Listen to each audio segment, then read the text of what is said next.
Un tremblement parcourut le château et secoua le plateau des jetés du duc Casquette, qui, à son grand soulagement, mangeait du porridge pas trop salé. Il fut ressenti par les fantômes qui occupaient désormais la chaumière de Nounouog comme une équipe de rugby dans une cabine téléphonique. Il se propagea à tous les poulaillers du royaume et un certain nombre de mains relâchèrent leur prise. 32 coqs cramoisis prirent alors une profonde inspiration et chantèrent comme des malades, mais ils arrivaient trop tard, bien trop tard.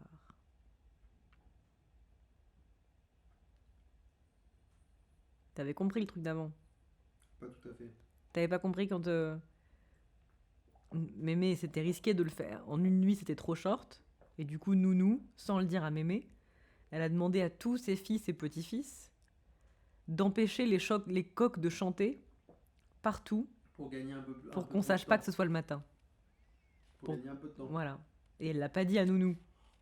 Et c'est pour ça que Mémé, elle dit: Mais qu'est-ce que c'est que ce coq-en-queue? Ah oui, ça je me souviens. Si, si, je me souviens en fait. Je continue à me dire que t'as fait des manigances, lança Mémé Cyr du Temps. Prends donc une autre tasse de thé, proposa aimablement Nounou. Va pas mettre de la goutte dedans, je te prie, dit Mémé tout net. C'est ça qui m'a tourné la tête hier soir. Je me serais jamais mise en avant comme ça sinon. Honteux. Alice la Noire, elle a jamais rien fait d'aussi fort, dit Nounou encourageante. Je veux dire, c'était sur 100 ans, d'accord, mais elle a déplacé qu'un château. Mais t'as vu que c'est à la portée de tout le monde un château. Les coins des yeux de Mémé se plissèrent. Et elle a laissé les mauvaises herbes pousser partout, observa-t-elle très collet-montée. C'est juste. Un coup de maître, dit le roi Vérance avec passion. Vous nous avez tous émerveillés. Évidemment, nous étions bien placés pour voir depuis notre monde immatériel. Très bien, votre gracieuseté, fit Nounouog. Elle se retourna et remarqua les fantômes entassés derrière lui, auxquels on n'avait pas accordé le privilège de s'asseoir à la table de la cuisine ou en partie au travers. Mais vous tous, vous pouvez me foutre le camp dans l'armise, dit-elle. Quel toupet. Sauf les enfants, ils peuvent rester, ajouta-t-elle. Pauvre petit. J'ai peur que ce soit tellement agréable d'être sorti du château, dit le roi. Mais Messire du Temps bâilla.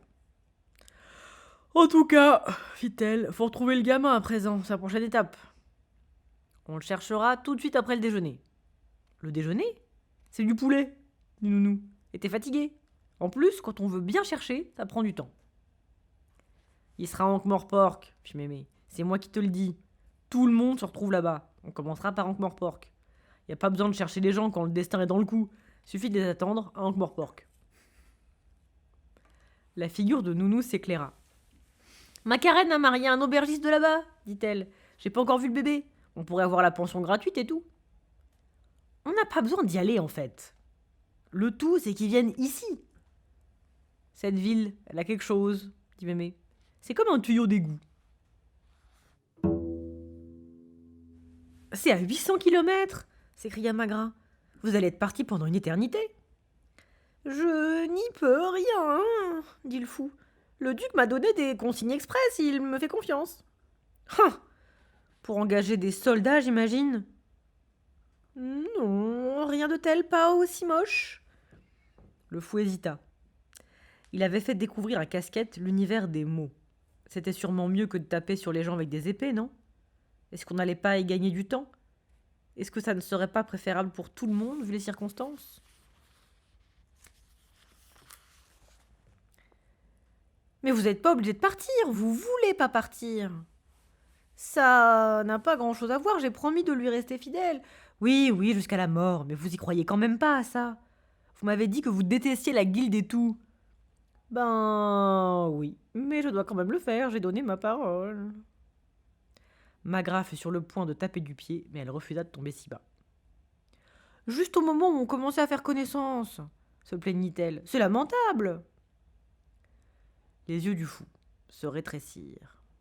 Ce serait lamentable si je manquais à ma parole, mais je me trompe peut-être du tout au tout, je suis navrée. Je serai revenu dans quelques semaines de toute façon. Vous comprenez pas que je vous demande de pas l'écouter? J'ai dit que j'étais navrée. Je ne pourrais pas vous voir avant mon départ, dites. Je me laverai les cheveux, répondit Magra avec raideur. Quand? Tout le temps. Hwell se pince à l'arête du nez avant de jeter un coup d'œil, là, au papier éclaboussé de cire. La pièce ne venait pas bien du tout. Il avait réglé la question du lustre qui se décrochait, trouvé comment caser un traître qui portait un masque pour dissimuler son visage défiguré, et réécrit l'un des passages comiques pour prendre en compte que le héros était né dans un sac à main. C'étaient les clowns qui lui redonnaient du souci. Il n'arrêtait pas de changer à chaque fois qu'il pensait à eux. Il les préférait par deux, la formule traditionnelle, mais on aurait maintenant dit qu'il y en avait un troisième, et pas moyen de lui trouver des répliques drôles. Sa plume courait en grinçant sur la dernière feuille, s'efforçait de saisir les voix qui lui étaient passées en rêve dans la tête et lui avaient paru si désopilantes sur le moment. Sa langue lui pointa au coin des lèvres. Il transpirait. « Voici ma petite étude !» écrivit-il. « Et, avec de petites études, on peut se aller loin. Et j'espérais que vous y alliez tout de suite. Si vous ne partez pas en taxi, partez donc en douce. Et si c'est trop toast, alors partez par le quart d'une heure douce. Dites, vous avez un crayon, une craie ?» Hwell contempla ces lignes avec horreur. Sur le papier, elles avaient l'air absurdes, ridicules. Et pourtant, dans la salle bondée sous son crâne, il trempa la plume dans l'encrier et repartit en chasse des échos. Deuxième clown. « Ma, c'est d'accord, boss. » Troisième clown. Machin avec une poire sur un bâton. « Pouette, pouette. » Hwell abandonna. Oui, c'était drôle. Il savait que c'était drôle. Il avait entendu les rires dans ses rêves. Mais ça ne collait pas. Pas encore. Peut-être jamais. Comme l'autre idée avec les deux clowns, un gros et un maigre. « C'est dans un joli pétrin que tu m'as mis là, Stanley !» Il avait ri à s'en décrocher les côtes et le reste de la troupe l'avait regardé d'un œil étonné. Mais dans ses rêves, c'était à se tordre. Il reposa la plume et se frotta les yeux. Il devait être près de minuit et l'habitude de toute une vie le poussait à économiser les bouts de chandelle, même si en vérité, il pouvait maintenant s'offrir toutes les bougies qu'il voulait, jusqu'à plus soif, quoi qu'en dise Vitolaire. Les gongs des heures sonnaient par toute la ville et les gardes de nuit annonçaient qu'il était effectivement minuit et que, au mépris de l'évidence, tout allait bien. Beaucoup parvinrent au bout de leur phrase avant de se faire sonner à leur tour. Hwell ouvrit les volets et promena son regard sur Ankh-Morpork. On serait tenté de dire que la ville double offrait son meilleur visage à cette époque de l'année, mais ce ne serait pas entièrement exact. Elle offrait son visage le plus typique. Le fleuve Ankh, cloaque de la moitié d'un continent, était déjà bien large et saturé de limons à son entrée dans les faubourgs de la cité. À la sortie, il suintait plus qu'il ne coulait. La boue qui se déposait depuis des siècles avait rehaussé son lit au-dessus de certains terrains bas, et maintenant que la fonte des neiges grossissait son cours, beaucoup de quartiers à loyer modéré de la rive Morpork se retrouvaient sous les eaux, si on peut employer ce terme pour un liquide qu'on attrape au filet. Pareil inconvénient se répétait tous les ans, et il en serait résulté bien des dégâts dans le système d'écoulement et du tout à l'égout. C'était donc aussi bien que la cité n'en soit que peu pourvue. Les habitants gardaient simplement une plate prête à l'usage dans l'arrière-cour, et de temps en temps ajoutaient un autre étage à la maison. On reconnaissait à la ville un air très sain. Peu de germes étaient capables d'y survivre. Hwell promena les yeux sur une espèce d'océan de brume où les bâtisses se serraient comme un concours de châteaux de sable à marée haute. Torches et fenêtres éclairées dessinaient de jolis motifs à la surface irisée, mais il y avait une tache de lumière beaucoup plus proche qui retenait particulièrement son attention. Sur un bout de terrain légèrement surélevé près du fleuve, que Vitolaire avait acquis à prix d'or, un nouveau bâtiment se construisait. Il poussait même la nuit, comme un champignon. Hwell voyait brûler les fanaux tout au long de l'échafaudage, car les ouvriers embauchés pour la circonstance, de même que certains des acteurs, refusaient de laisser l'obscure clarté qui tombait des étoiles interrompre leur travail. Non seulement les nouveaux bâtiments étaient rares à Morpork, mais celui-là était d'un nouveau type. Le disque. Au début, l'idée avait atterré Vitolaire, mais le jeune Tom Jean l'avait harcelé. Et tout le monde savait que le gamin, une fois lancé, pouvait persuader l'eau de remonter les pentes. « Mais nous nous sommes toujours déplacés, petit », avait dit Vitolaire d'un ton désespéré qui se s'est battu d'avance. « Je ne vais pas me fixer à mon âge. »« Ça ne te fait pas de bien. avait assuré Tom Jean. Toutes ces nuits froides et ces matins glacés. Tu n'es plus tout jeune. On devrait s'établir quelque part et laisser les gens venir à nous. Et ils viendront. Tu vois bien le monde qu'on attire maintenant. Les pièces de Hwell sont connues. Ce ne sont pas mes pièces, avait rectifié Hwell, ce sont les acteurs. Je ne me vois pas assis près du feu dans une chambre mal aérée, dormir dans des lits de plumes et toutes ces fadaises, avait dit Vitolaire. Devant l'expression de son épouse, il avait cédé. Puis, il y avait eu le théâtre proprement dit. Faire remonter les pentes à l'eau, c'était un talent de société à côté du tour de force qui consistait à soutirer de l'argent à Vitolaire. Cependant, le fait était là, les affaires avaient bien marché ces derniers temps. Depuis le jour où Tom Jean avait été assez grand pour porter une fraise et aligner 2 mots sans que sa voix se casse. Hwell et Vitolaire avaient regardé s'élever les premières poutres de la structure de bois. C'est contre nature, s'était plaint Vitolaire, appuyé sur son bâton. Capturer l'esprit du théâtre pour le mettre dans une cage, ça va le tuer.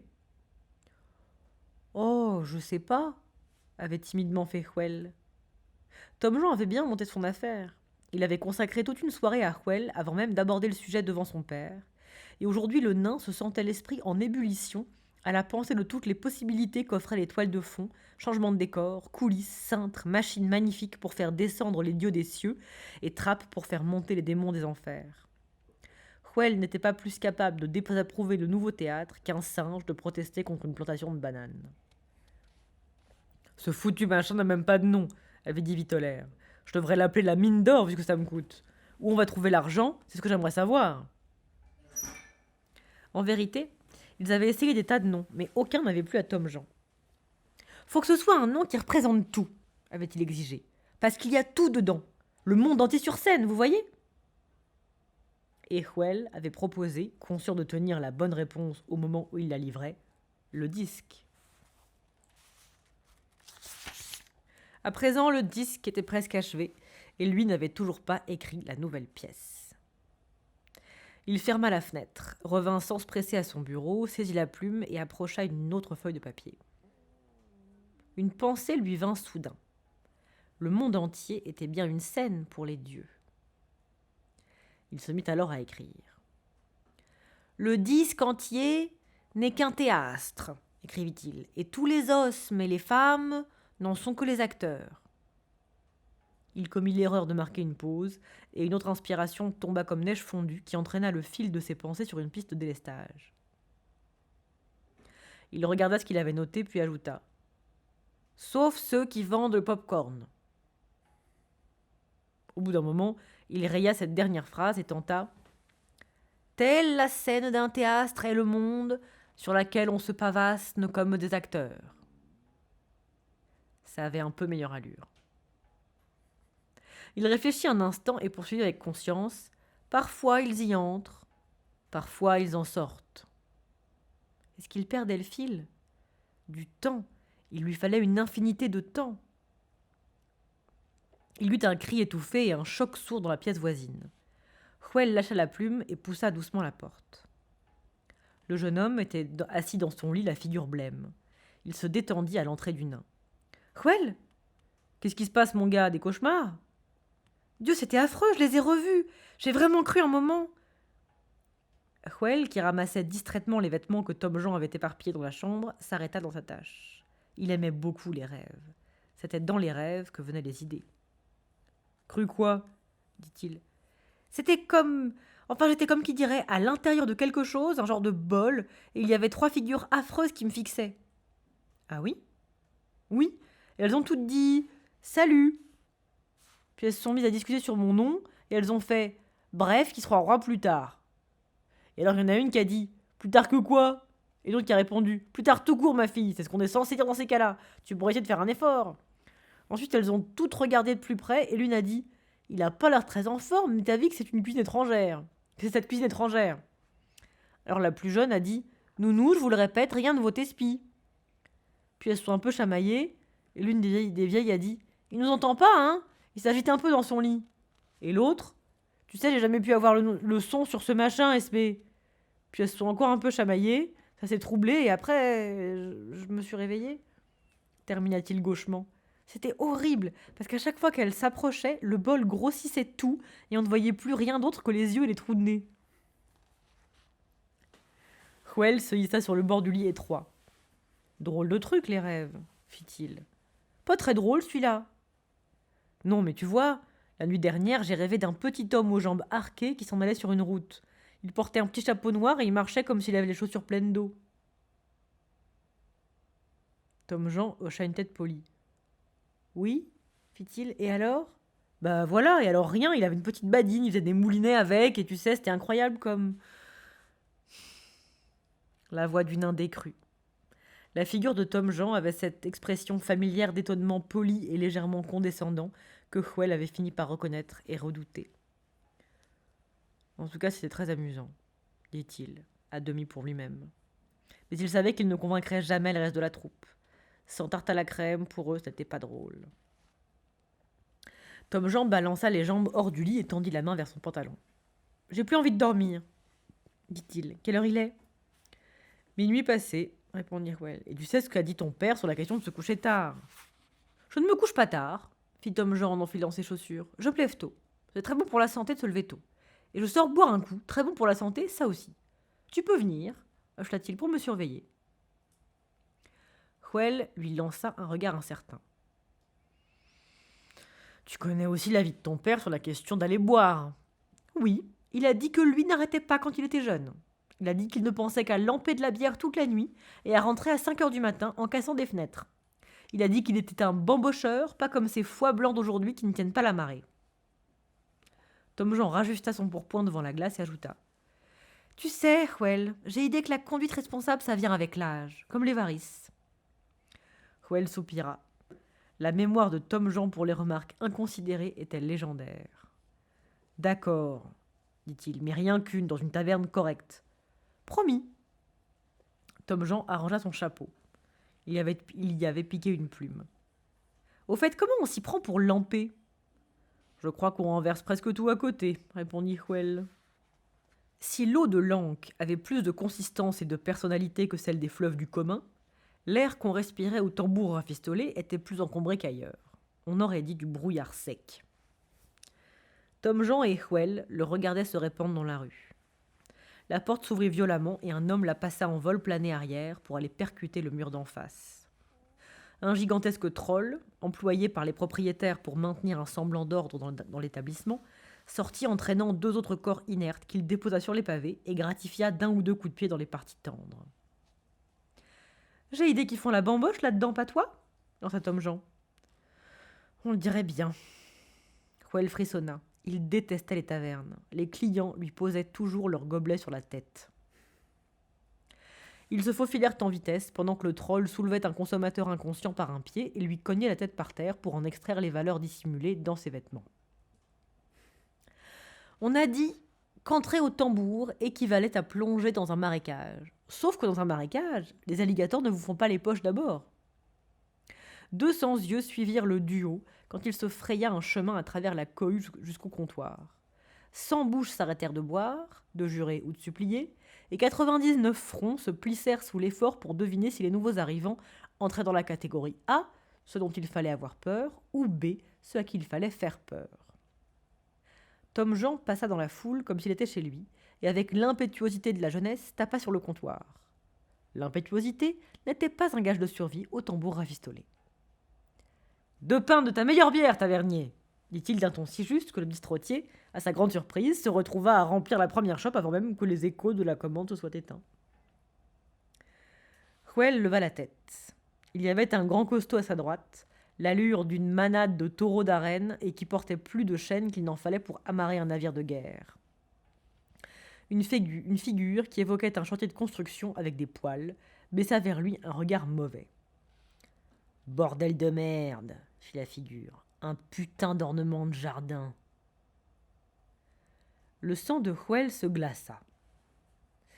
Tout cosmopolites qu'ils sont, les habitants de Morpork se montrent cordiaux et raisonnables vis-à-vis des races non humaines, à savoir qu'ils leur flanquent un coup de brique sur la tête avant de les balancer dans le fleuve.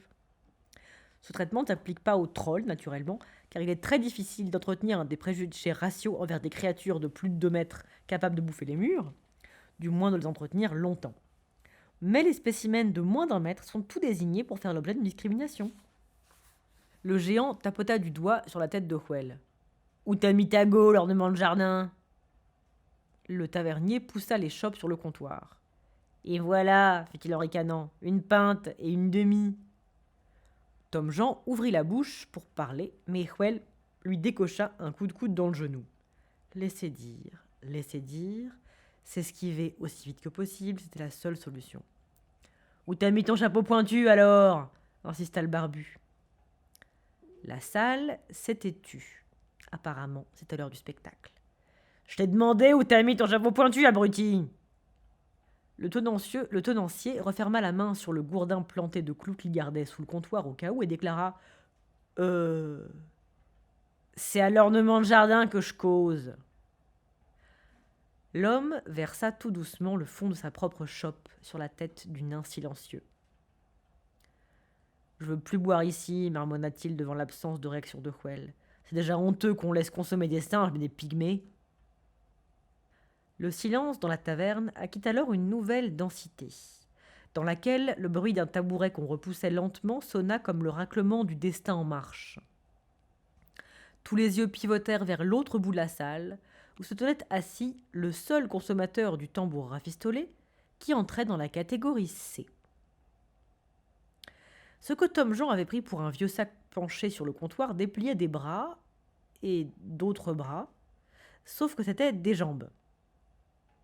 Une figure triste, caoutchouteuse, se tourna vers le gros barbu, aussi mélancolique que les brumes de l'évolution.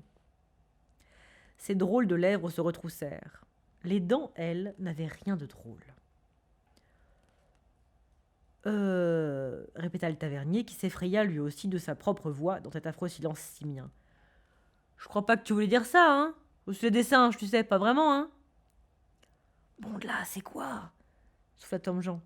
« À mon avis, c'est un orang-outan, » répondit Hwell, « un anthropoïde. »« Un singe, c'est un singe, » fit le barbu, sur quoi plusieurs clients parmi les plus perspicaces du tambour commencèrent à se glisser vers la porte. « Je veux dire, et après ?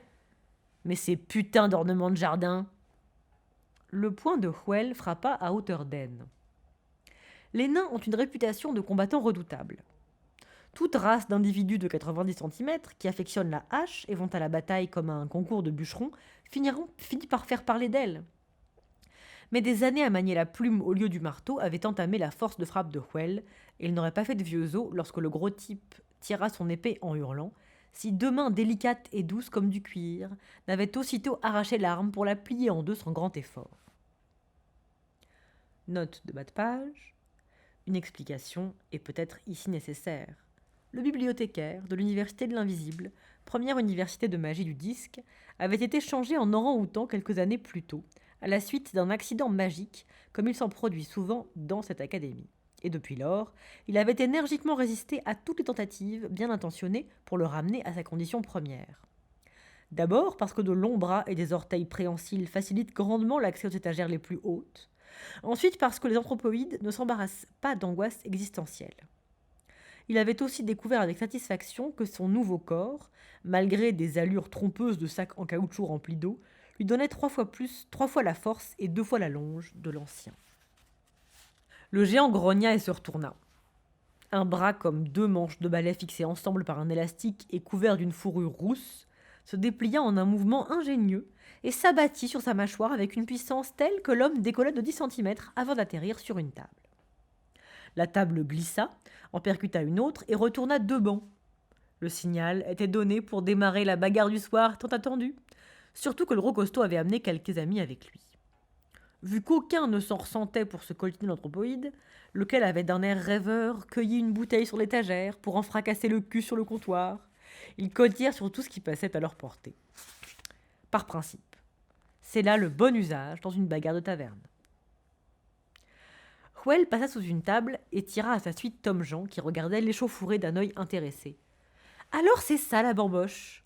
Je m'étais toujours demandé. »« Je crois que ce serait peut-être une bonne idée de s'en aller, » dit fermement le nain. « Avant que, tu sais, ça se gâte. » Quelqu'un atterrit sur la table au-dessus d'eux avec un choc sourd suivi d'un tintement de verre cassé. « C'est une vraie bamboche d'après toi ou juste de la rigolade ?» demanda Tom Jean en souriant. « Ça va tourner à la saloperie de meurtre d'ici peu, mon gars. » Tom Jean hocha la tête et sortit en rampant dans la mêlée. Hwell l'entendit taper sur le comptoir avec quelque chose de lourd et réclamer le silence. Paniqué, le nain se couvrit la tête de ses bras. « Je ne voulais pas... » commença-t-il. Qu'on réclame le silence était un événement suffisamment rare, au beau milieu d'une bagarre de taverne, pour que Tom Jean l'obtienne. Un silence qu'il meubla aussitôt. Hwell sursauta lorsque résonna la voix du jeune homme, pleine d'assurance et placée à la perfection. « Frère ! Et puis-je encore appeler frère tous les hommes, car en cette nuit... » Le nain tendit le cou pour voir Tom Jean debout sur une chaise, une main levée dans le pur style déclamatoire. Tout autour, les clients s'étaient figés au milieu d'un coup qu'ils portaient à leur voisin, le visage tourné vers lui. Plus bas, à hauteur de table, les lèvres de Hwell remuaient en synchronisation parfaite avec celles du jeune homme qui récitait le monologue familier. Il risqua un autre coup d'œil. Les combattants se redressaient, se reprenaient, rajustaient leurs tuniques, échangeaient des regards d'excuses. Beaucoup se tenaient en vérité au garde-à-vous. Même Hwell se sentit les veines en effervescence, et le texte était de lui. Il s'était escrimé la moitié d'une nuit à l'écrire, il y avait des années de ça, la fois où Vitolaire avait déclaré qu'il leur fallait 5 minutes de plus dans l'acte 3 du Roi d'Ancre. « Pons-nous quelque chose d'enlevé, avait-il dit. Qui pète, qui pétille, tu vois, qui fait bouillir le sang et donne de l'énergie à nos amis des places à 2 ronds, et juste assez long pour qu'on ait le temps de changer de décor. » Il avait eu honte de la pièce à l'époque. La célèbre bataille de Morpork, soupçonnait-il fort, se résumait à 2 milliers d'hommes perdus dans un marais par une journée froide et humide qui s'étaient tapés dessus jusqu'à ce que mort s'ensuive avec des épées rouillées. Quel mot le dernier roi d'Ancre aurait-il dit à une bande de ruffians en loques qui se savaient submergés en ombre, débordés sur le terrain, dépassés stratégiquement? Des mots pleins de mordants, des mots pleins de fougue, comme un verre d'eau de vie administré à un mourant. Pas de logique, pas d'explication, rien que des mots qui pénétreraient au fin fond du cerveau d'un homme sur les genoux et le remettraient debout par les testicules. À présent, il en constatait les effets. Il se mit à croire que les murs étaient tombés et que le vent poussait une brume glaciale sur les marais dont seuls les cris impatients des oiseaux charognards brisaient le silence. Les cris et la voix. Et c'était lui qui avait écrit le texte, c'était son texte. Aucun roi à demi dément n'avait jamais vraiment parlé comme ça. Il l'avait écrit pour boucher un trou, le temps qu'on repousse derrière un rideau, le château peint sur une toile de sac tendue sur un cadre. Et cette voix nettoyait la poussière de charbon de ses mots pour inonder la salle de diamants. Ces mots-là, je leur ai donné vie, songeait Hwell. Mais ils m'appartiennent pas, ils sont à lui. Regarde cette bande de soifards. Pas la moindre fibre patriotique en eux. Mais si Tom Jean le leur demandait, il lancerait l'assaut cette nuit même sur le palais du patricien. Et il le prendrait sûrement. J'espère seulement que sa bouche ne tombera jamais entre de mauvaises mains. Lorsque moururent les dernières syllabes et que leurs échos chauffés à blanc marquaient comme au fer tous les esprits dans la salle, Hwell se secoua, rampa hors de son abri et donna un coup sec sur le genou de Tom Jean. « À présent tu viens, imbécile, souffla-t-il, avant qu'il se réveille. » Il saisit fermement le jeune homme par le bras, tendit 2 billets de faveur au tavernier ahuri et grimpa l'escalier en vitesse. Il ne s'arrêta que lorsqu'ils furent à une rue de là. « J'avais l'impression que je m'en sortais plutôt bien, » dit Tom Jean. « Beaucoup trop bien, m'est avis. » Le jeune homme se frotta les mains. « Bon, on va où après ?»« Après ? La nuit ne fait que commencer ?»« Non, la nuit est terminée, c'est la journée qui ne fait que commencer, » s'empressa d'affirmer le nain. « Ben, je veux pas rentrer déjà. Y a pas un endroit un peu plus sympa? D'ailleurs, on n'a encore rien bu. » Hwell soupira. « Une taverne troll, tiens, » reprit Tom Jean. « J'en ai entendu parler. Il y en a une aux Ombres. » Note de bas de page. Les Ombres sont un vieux quartier d'Ankh-Morpork qu'on tient pour beaucoup plus désagréable et malfamé que le restant de la ville, ce qui stupéfie toujours les visiteurs. J'aimerais bien voir une taverne troll. Elles sont réservées aux trolls, mon gars. On y boit de la lave fondue, en mangeant des galets fromage épices et en écoutant de la musique rock. Et les bistrots de nains? Tu n'aimerais pas du tout, dit Hwell avec ferveur, et puis tu te cognerais la tête au plafond. De vrais assommoirs, quoi. Écoute, combien de temps tu pourrais chanter sur le thème de l'or, d'après toi? C'est jaune, ça sonne et ça trébuche, on peut acheter avec, fit Tom Jean à titre d'essai, tandis qu'il déambulait parmi la foule de la grande place des lunes brisées. 4 secondes, je pense. Voilà, alors pendant 5 heures, c'est un peu monotone. Hwell donna un coup de pied mélancolique dans un caillou. Il avait visité quelques bistrots lors de leur dernier séjour en ville et ça ne lui avait pas plu. Pour une raison ou pour une autre, ses congénères expatriés, qui chez eux ne commettaient rien de plus répréhensible qu'extraire un peu de minerai de fer et chasser le petites créatures, se sentaient obligés, une fois dans la grande cité, de porter des cottes de mailles en guise de sous-vêtements, de se balader avec une hache à la ceinture et de s'affubler de noms genre Timkin Gargouille Boyau. Et question de lamper, les nains de la ville restaient imbattables. Parfois, ils se rataient carrément la bouche. De toute façon, ajouta-t-il, tu te ferais jeter dehors. T'as trop d'imagination pour ce genre de chanson. Les seules paroles admises sont or, or, or, or, or, or. Y a un refrain? Or, or, or, or, or, répondit Hwell. Là, t'en as oublié, hein. C'est parce que j'étais pas taillé pour faire un nain, je crois. Raccourci, tu veux dire, ornement de jardin, fit Tom Jean. Il y eut un petit sifflement d'air qu'on inspirait. Pardon, dit bien vite Tom Jean, c'est juste que mon père. Ça fait longtemps que je connais ton père. On a eu des hauts et des bas, et drôlement plus de bas que de hauts.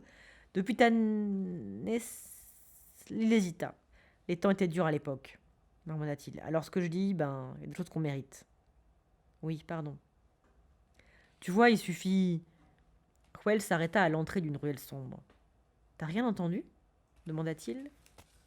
Ils fouillèrent la ruelle du regard, prouvant ainsi une fois de plus qu'ils étaient nouveaux en ville.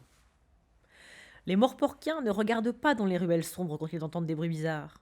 Quand ils voient 4 silhouettes aux prises, leur première réaction n'est pas de se précipiter pour porter secours à quiconque, en tout cas pas à qui semble avoir le dessous et se trouver du mauvais côté de la chaussure d'un autre. Pas plus qu'ils ne crient « Oh là !» Et surtout, ils n'ont pas l'air surpris quand les assaillants, au lieu de s'enfuir comme des coupables, leur brandissent un petit bout de carton sous le nez. « C'est quoi ça ?» dit Tom Jean. « Un clown !» dit Hwell. « Ils ont agressé un clown !»« Permis de voler ?» lut Tom Jean en levant le bout de carton à la lumière. « Tout juste !» fit le chef du trio. « Seulement, comptez pas sur nous pour qu'on s'occupe de vous aussi, parce que là, on rentre. »« Exact !» dit l'un de ses 2 assistants. « C'est le bidule, là, le quota !»« Mais vous lui donniez des coups de pied ?»« Pas beaucoup. On tapait pas vraiment. »« On le poussait gentiment de la chaussure, comme qui dirait, » fit le 3e voleur. « Faut dire ce qui est. Aaron, là, il lui a bel et bien mis un sacré gnon, dame. Ouais, y en a qui se rendent pas compte. »« Dites donc, espèce de sale !» commença Hwell, mais Tom Jean lui posa une main sur la tête pour le mettre en garde. Le jeune homme retourna la carte. Le verso disait J.H. Boggis Pied de Flanelle et neveu, voleur à façon maison ancienne, fondé en 1789. Tout type de vol réalisé par des professionnels, digression assurée, débarras à domicile, service 24/24, toute proposition étudiée, devis sur demande pour notre tarif familial. Ça m'a l'air en règle, dit-il à contre-cœur. Hwell cessa un instant d'aider la victime hébétée à se remettre debout. En règle s'écria-t-il, pour voler quelqu'un? On va lui délivrer un reçu, évidemment, dit Boggis. Une chance qu'on l'ait trouvé en premier, dame. Il y a des nouveaux dans le métier, ils font n'importe quoi. Note de bas de page.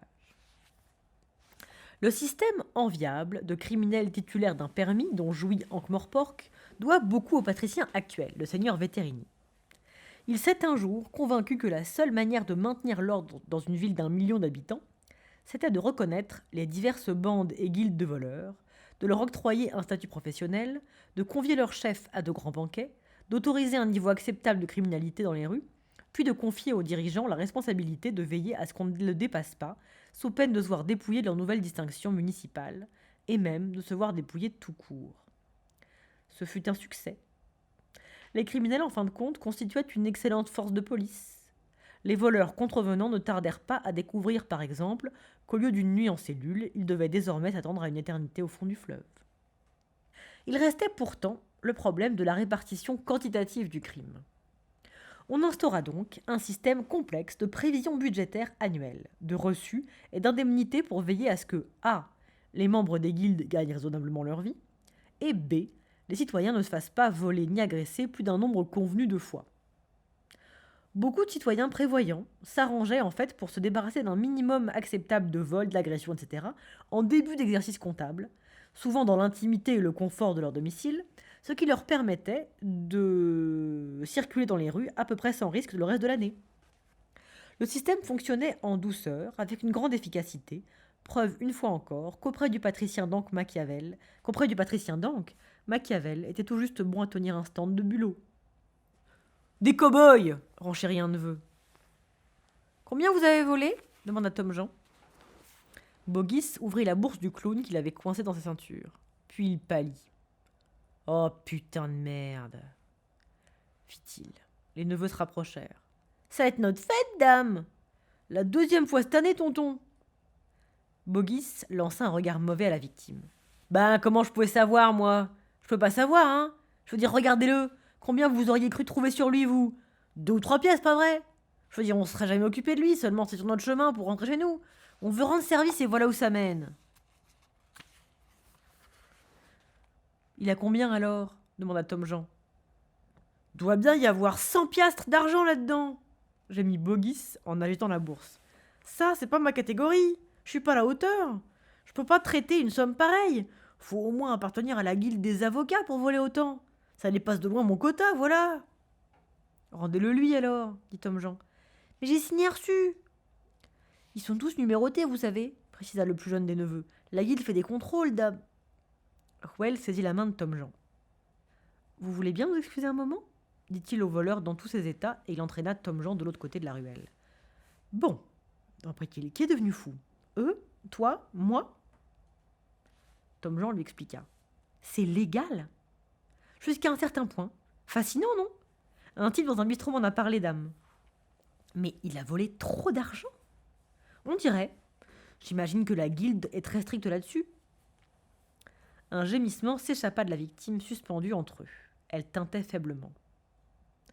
Occupe-toi de lui, dit Tom Jean, je vais arranger ça. Il revint aux voleurs, lesquels avaient l'air très embêtés. Mon client pense, dit-il, qu'on réglerait le problème si vous rendiez l'argent. Oui, fit Bogis en retournant l'idée comme s'il s'agissait d'une toute nouvelle théorie sur la création cosmique. Mais c'est le reçu, vous voyez, faut qu'on le remplisse, l'heure et le lieu signé et tout. Mon client pense que vous pourriez peut-être le voler de, disons, 5 pièces, fit doucement Tom Jean. Merde, sûrement pas brailla le fou qui revenait à lui. Ce qui représente 2 pièces au taux en vigueur, plus 3 de frais pour le temps passé, le déplacement. L'amortissement du gourdin, fit Bogis, exactement. Très correct, très correct. Par-dessus la tête de Tom Jean, Bogis regarda le fou désormais tout à fait conscient et terriblement en colère. Très correct, répéta-t-il plus fort, astucieux. Merci 1000 fois, vraiment. Il baissa les yeux sur Tom Jean. Et je peux faire quelque chose pour vous, monsieur ajouta-t-il. N'hésitez pas. On fait une promotion sur les coups et blessures en ce moment. Quasiment $1, vous en direz presque rien. On écorche à peine la peau, fit l'aîné des neveux. Et vous choisissez le membre qui vous convient. Je crois que j'ai déjà tout ce qu'il me faut de ce côté-là, dit Tom Jean d'une voix douce. Ah, bon, alors d'accord, pas de problème. Il ne nous reste donc plus, poursuivit Tom Jean, alors que les voleurs s'apprêtaient à partir, que la question des honoraires juridiques.